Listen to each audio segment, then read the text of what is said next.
Jennifer, over to you. On AST SpaceMobile, you also provide space-based mobile broadband services directly to unmodified devices on Earth. So why is this approach efficient?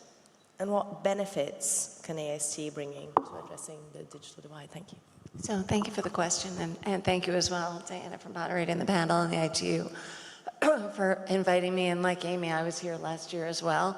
And space sustainability is something that's very, very important to me personally and professionally. So I'm thrilled to be able to join you. And I have a slightly, actually Amy and I used to work together at this company, but I started working on MSS in the early 2000s, and there was a concept of MSS ATC, or for those of you in Europe, CGC, and I was worked in a FCC commissioner's office when we adopted the first MSS ATC rules, and they involved the concept being having a device, satellite connectivity to your cell phone. Maybe not the cell phone you use, but to a small device. And I worked for a company now named Legato, and was very involved early on this concept. And one of the things that always bothered me was, I'd be like, well, we can provide broadband, and my boss would be like, no, it's narrowband, it's voice and texting or whatever, and this is already the early 2000s. And then I went to work at EchoStar, where similarly we were looking at doing an MSS ATC type service, and then ultimately more of a direct-to-device. And when I met the CEO of AST, I heard the slightly different story. All of a sudden, he could do broadband. And to me, that was super exciting. And in addition, he was doing broadband not just to 5G devices, he was looking at doing broadband to 2G devices, recognizing that some people in some parts of the world, such as Africa, may not have access to those more recent devices. So all of a sudden there was the capability, and anyone who knows AST, we have very large phase array antennas. They're size of tennis courts, but there's a reason for them, and that's because you need to get the spectrum reuse, have the antennas available and so forth to be able to get the sort of broadband speeds. We're also looking at a model that's using two types of spectrum, both working with our MNO partners and using terrestrial IMT spectrum, but also using complementary MSS spectrum. So for instance, in the United States, we've partnered with Legato to use their L-band MSS spectrum. And that adds capabilities and capacity so that not only can you receive voice and texting, which are certainly important services, but we've already tested video streaming.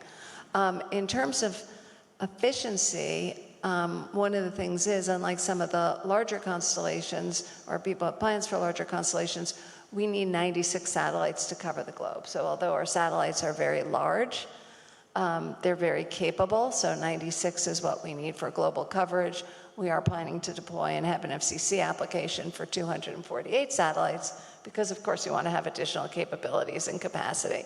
But we're not talking about the tens of thousands or thousands of satellites that some other operators. So I'm super excited because we're able to bring these services to countries, and working with the MNOs brings us an additional capability, which is we're able to work to ensure that we meet the sovereignty issues of the different countries that we're working in, which we know is very important. Things like lawful intercept, making sure that we have traffic passing through gateways in countries and so forth. So I'm very excited about our service. So thank you again, Diana. Thank you, Jennifer. Thank you for that. Jennifer, over to you. What would you consider AST SpaceMobile's approach sustainable? So why is it sustainable? And what can D2D satellite operators do to ensure safe operations and avoid collision? Thank you. Sure. Thank you. So I think you really have to look at this holistically, and you have to go into space sustainability at the design phase. And I was really impressed when I joined just a few months ago how much thought and insight has gone into making sure our system is sustainable. And I mentioned we have very large satellites, so people go, oh, we have very large satellites. But that doesn't mean that you're not sustainable. I talked about, first, we're having smaller constellation. So you have less to deorbit. We're also, and people make fun of my use of this word, so I apologize, demisable. We're fully demisable, so when we go through the atmosphere at the end of 5 years, when we're deorbiting, there's nothing left to hit the Earth. So I think that's very important. We're very focused on spectrum and making sure we use that efficiently, and making sure we're not causing interference to other users. We have precision beamforming. We also do strategic satellite orientation and to ensure that we can avoid sensitive locations like radio astronomy locations. We site our gateways in a way that makes sense as well. We're using advanced satellite coatings, for instance, to work with the optical community. And of course, we abide by the, I'm gonna hopefully get it right, IAU, I wrote this down, Dark and Quiet Sky Guidelines, and that's very important. And we're working with entities like the National Science Foundation and NASA to ensure that we're operating in a safe manner. And we work with other operators. One of the things we've developed is very precision, very highly precise data that we can share with other operators. And Amy mentioned this, and Goldie mentioned it, but the importance of working with other operators to ensure that your operations are safe are critical.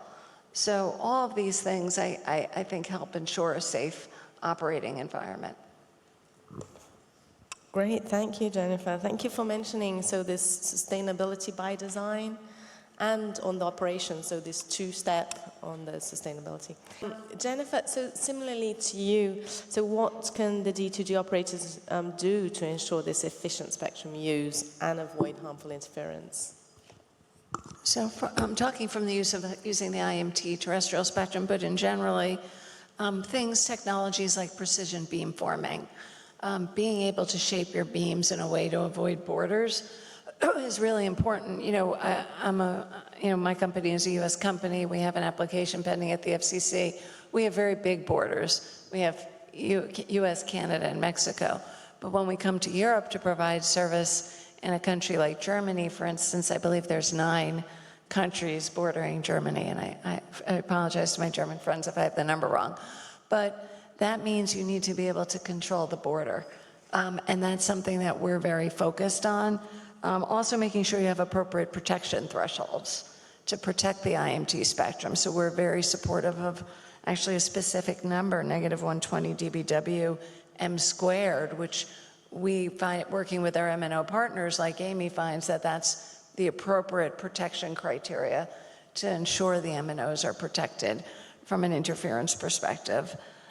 So a number of those things we talked about, we're on a sustainability panel, so I go back to protecting the radio astronomers and having strategic orientation of our beams to make sure that we avoid sensitive areas. And we've been in a lot of discussions with the radio astronomers, as I know my colleagues have, in making sure that we're protecting those areas, and something we take very serious, and we really do appreciate the open dialogue.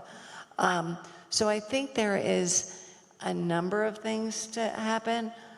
My biggest fear is the bad actor who doesn't do those things, because one bad actor will create trouble for all of us. So my hope is that just building a little bit on 113, and this isn't a WRC, is that we can end up with a harmonized approach, and that will ensure better operations for everyone and more protection. Thank you, Jennifer, and thank you for these good points in terms of shaping the beams and controlling the borders, having adequate thresholds. I hope we can get to that in the next conference. So, and just to add my thanks as well, but also to say I think we have a great opportunity building on legacy platforms like Globalstar, which, happy birthday, but also new systems like AST and Lynx and others that are coming, that we can really get this right. And so I do think it's an incredibly exciting, I've been waiting this for 20 some odd years, so it's an incredibly exciting time.